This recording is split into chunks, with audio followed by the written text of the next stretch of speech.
Hi everybody, Bald&curious here. We'll do a little segment. I'm gonna steal the name from a bigger channel. We're gonna call it the Forgotten Weapons. There's a couple of guns I have that were really hyped, a few years ago, and everybody kind of forgot about them. So the very first one actually made a comeback is Arsenal Strike 1. So this is the original Arsenal Strike 1. They had a couple different versions of that. I'll put a note in the descriptions to my original videos on this one. My only gripe about this gun was the mag release. I got a whole video on it as well. I wound up modifying mine and it works pretty good now. And also there's kind of a lack of aftermarket parts, which is kind of obvious since this gun's not really being imported anymore. You can still get it through Salient Arms, but you're gonna be paying like $2,000. So basically, I guess they bought whatever was left and they decked them out. They look really nice, but at the end, this is a unique locking mechanism which results in a really low bore axis. At the time this gun was released, was probably the gun with the lowest bore axis, semi-automatic gun with the lowest bore axis on the market. Now that's actually the new company, the Largo Arms. They came out with the Alien gun, which was a big hype at the SHOT Show, and that actually pushed the limit because it's got a negative bore axis. Your barrel's actually right here. So we'll see once they're gonna start coming into States what they are. This has a redneck fiber optic front sight made by yours truly,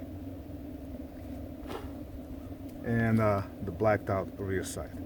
I put this skateboard tape on it just to help with the traction, because the stippling on it is virtually non-existent. So without further ado, let's take a couple of shots. Obviously this one came with a 10-round magazine, since I'm in a lovely calm state of New York. Now when I said this gun made a debut again, a comeback again, they are being imported now as the Archon Type B, I think that's what it's called. And the little smaller version, it's not a full size, I believe it's a compact or something.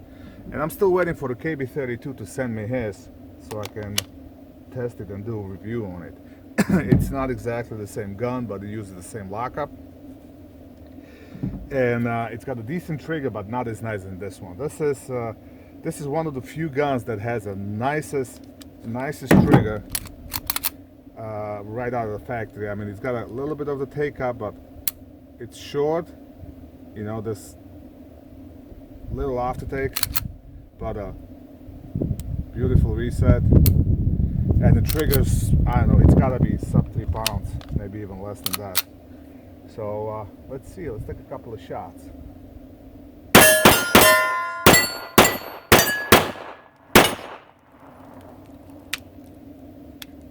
And gun works fine as long as you feed it good ammo, which this isn't.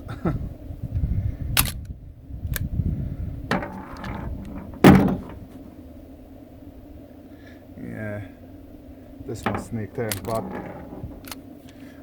it's kind of shame that they stopped bringing this gun, because it's got a lot of good features. Beveled magazine entrance or magwell, so it's not exactly magwell, but it does work like one. The controls are really good on it, and the whole gun just sits high in your hand and points real nice. You just, wherever you go, it's right there. Your sights are so low right about your hand, and for the size and weight, this has almost no recoil, and the muzzle rise is down to minimum because of the low bore axis. This gun resembles a Glock a lot, and a lot of people confuse it with the Glock. But once you have it in your hand, this ain't no freaking Glock. Glock.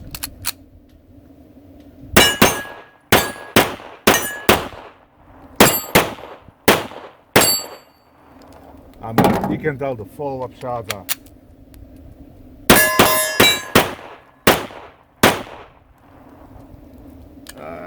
crappy ammo again.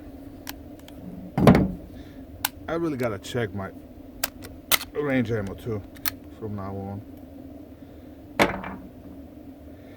And my redneck fiber optics falling out as well.